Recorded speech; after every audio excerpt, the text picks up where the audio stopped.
नमस्कार, मी Avinash चिलेकर. PCB today मध्ये आपलं स्वागत आहे.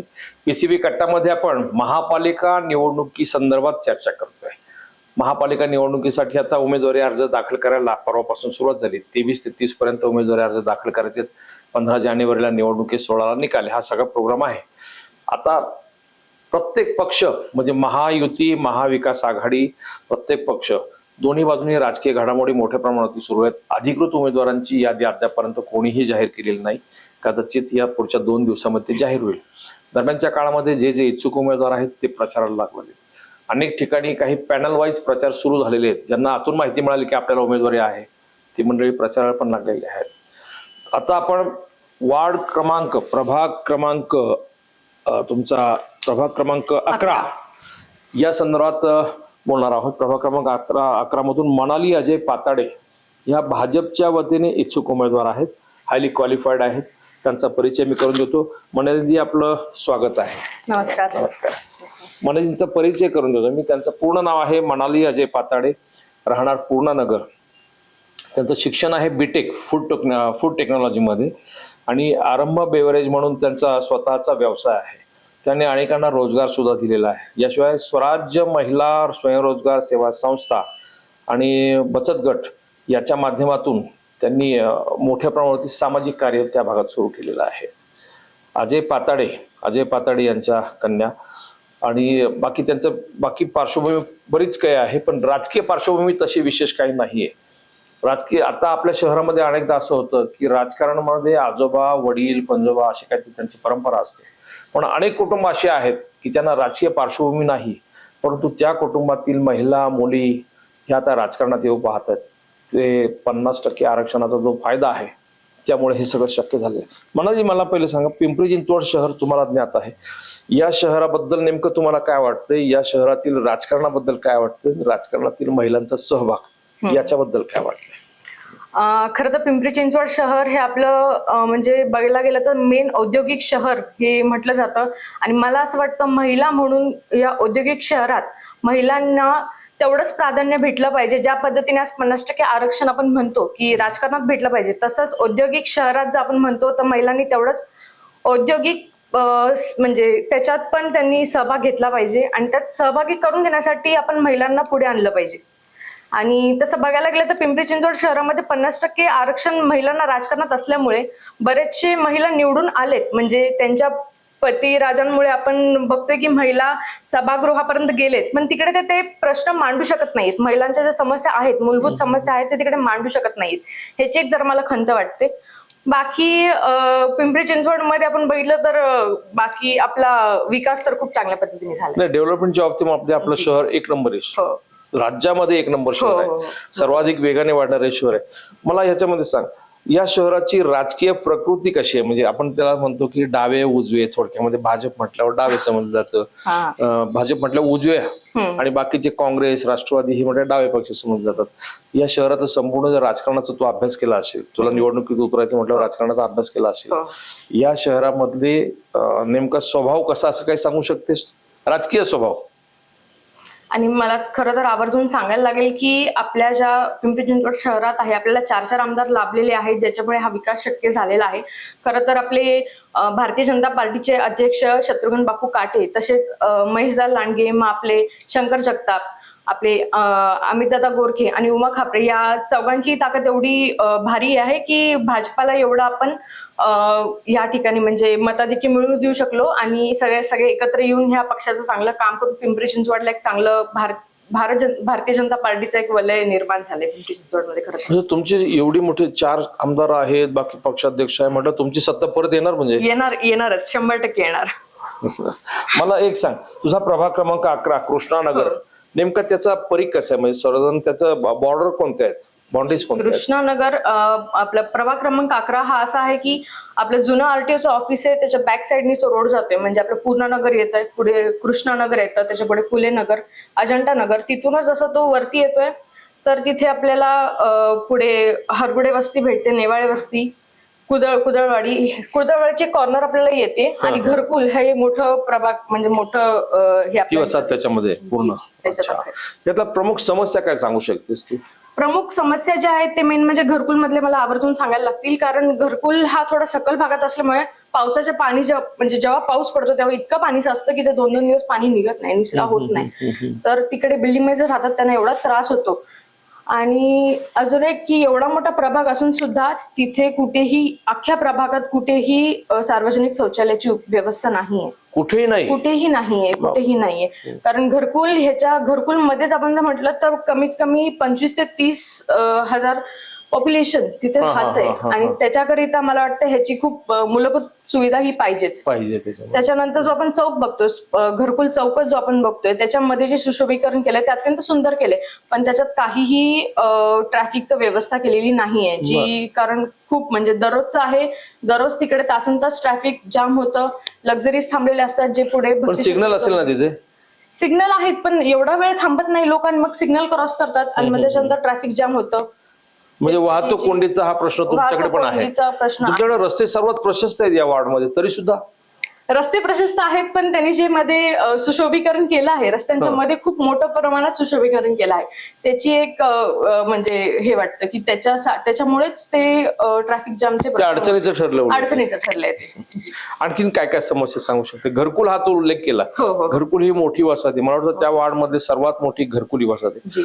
असं काही सांगू शकते की चाळी किती, झोपडपट्टी किती, अपार्टमेंट किती, असं काही सांगता येईल तुला? आपल्या इथे बघायला गेलं तर चाळींचं प्रमाण हे 30% असावं आहे. आणि जे बाकी आहे मध्यवर्ती जे बिल्डिंग्स आहेत ते आपल्याकडे एक 30 ते 40% आहेत. बाकी आपल्याकडे मोठे सोसायटीज आणि बंगलोज आहेत जे शरदनगर, शिवतेजनगर आणि पूर्णानगर ह्या भागात बऱ्यापैकी आहेत. प्रत्येकाच्या समस्या वेगवेगळ्या असतील. जी, प्रत्येकाच्या समस्या वेगवेगळ्या. काय काय समस्या आहेत? घरकुल जे तुम्हाला सांगितलं पहिलं ते सखल भागात असल्यामुळे पाणी तुंबतं तिथे. तिथे आणखीन गुंडागर्दीची पण समस्या फार ऐकली होती. गुंडागर्दीची समस्या आहे. जे स्पाईन रोड जे पुढे जात आहे तिथे फुले नगर आणि कृष्णानगरचा जो रस्ता आहे त्या रस्त्याला अजून प्रॉपर नियोजन नाही. आणि तिथे आपण बघू शकतो की अंमली पदार्थांचं जे काम चालतं ते खूप मोठ्या प्रमाणात चालतं. पण आपण रस्त्याने जाताना आपण बघू शकतो तिथे पॅकेट्स पडलेले असतात, तिथे पिशव्या पडलेल्या असतात, जे म्हणजे निदर्शनास येतात की तिकडे काहीतरी चुकीचं काम हे होतंय. दुसरं, पूर्णानगर मध्ये शनिवारचं म्हणजे शनिदेवाचं खूप मोठं मंदिर आहे आणि तिकडे शनिवारचा बाजार भरतो. तर मला असं सांगायला पाहिजे की म्हणजे ते बाजार खूप सुंदर आहे, खूप चांगल्या वस्तू तिथे भेटतात. मग त्यांचं एक नियोजन आपल्याला करायला पाहिजे. थोडक्यात भाजी मंडळी तुमच्याकडे नाही? नाही, भाजी मंडई आमच्याकडे आम्हाला फक्त शनिवारलाच बाहेर पडून सगळं घ्यायला. ही एक मोठी समस्या त्या प्रभागाची, पूर्णानगरची. बाकी तू हरगुडे वस्ती किंवा हा जो परिसर आहे तिथल्या काही समस्या आहेत? हरगुडे वस्ती म्हणजे जसा रस्ता म्हणजे चौकापर्यंत रस्ता खूप चांगला आहे, जसं आपण खाली खाली जातो हरगुडे वस्तीपर्यंत तिथे रस्त्यालाच जे आहे ते चेंबर्स आहेत आणि त्याचं काम नियमितपणे चालूच असतं. म्हणून ते चेंबर्सचं काम चालू झालं की परत रस्ता करायचा, परत तो खराब होणार. आणि जी शेवटची खालची आमची रागा सोसायटी आहे तिथपर्यंत जास्तोपर्यंत डांबर आणि खडी हे सगळे मिक्स होऊन त्यांचा रस्ता त्यांच्या दारापर्यंत पोहोचतो. अशी खूप गंभीर निकृष्ट प्रतीचं काम. जी, निकृष्ट प्रतीचं काम. तू मला सांग, या संदर्भामध्ये महापालिकेला कधी पत्रव्यवहार केलाय? वडिलांनी पत्रव्यवहार केला? हो, केला आहे. तक्रारी केल्यात का? म्हणजे हे अमुक अमुक प्रॉब्लेम आहेत? हो, आम्ही तक्रारी केल्या आहेत, पण तात्पुरती तेवढ्या वेळापुरती ते काम होतं, पण आम्हाला ते काम परत सांगावं लागतं. म्हणजे खूप खालच्या दर्जाचं काम ऍक्च्युअली तिथे होत आहे.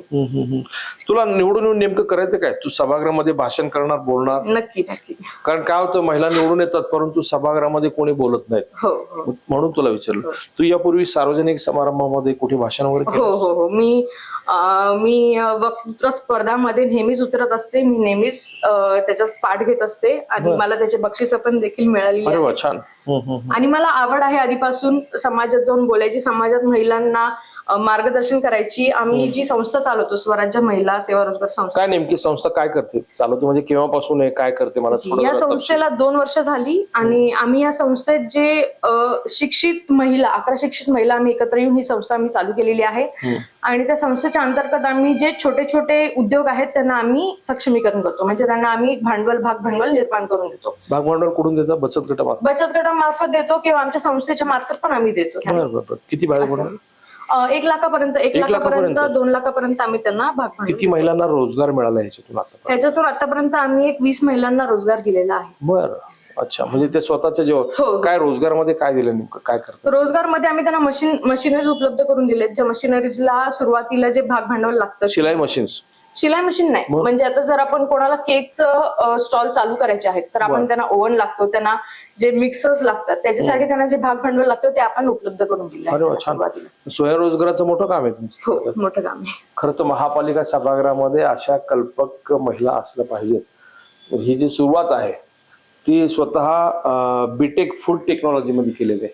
त्या अनुषंगाने तिने ज्या पद्धतीने ते स्वयंरोजगार सुरू केलेला आहे, असा स्वयंरोजगार संपूर्ण शहरामध्ये बचत गटाच्या माध्यमातून आरामात करता येऊ शकतो. तुझ्या काही अशा कल्पना आहेत की माझा प्रभाग असा असा आहे, याच्या समस्या आहेत, मी त्याचे हे प्रश्न असे असे सोडवणार.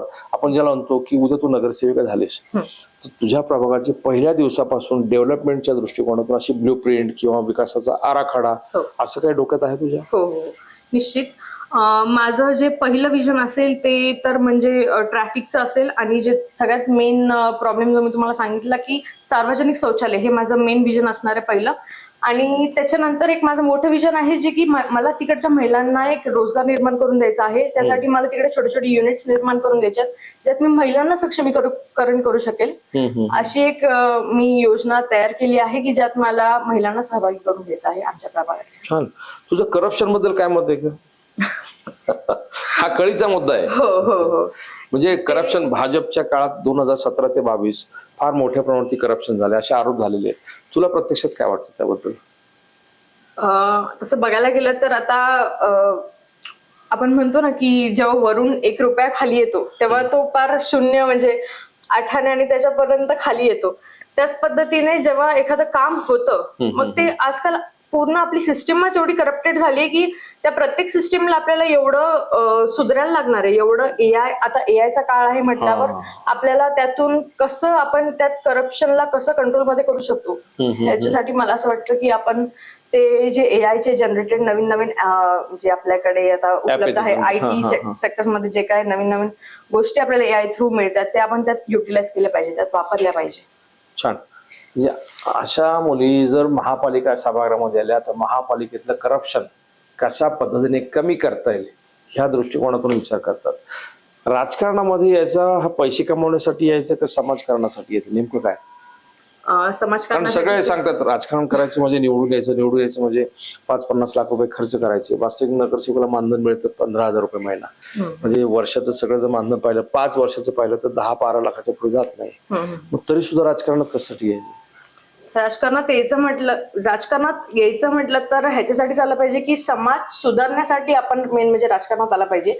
समाजसेवक म्हणून आपण राजकारणात आला पाहिजे की माझ्यामुळे मी 4 घरांना रोजगार निर्माण करू शकते, माझ्यामुळे माझा समाज सुधरू शकतो, माझ्यामुळे काहीतरी समाजाचे घटक ज्यांना जे एकदम म्हणजे जे जगण्यासाठीही आज म्हणजे हे होत आहेत त्यांना मी थोडीशी तरी जगण्यासाठीची नवीन उमेद मिळवून देऊ शकते, यासाठी मला राजकारणात यायचं.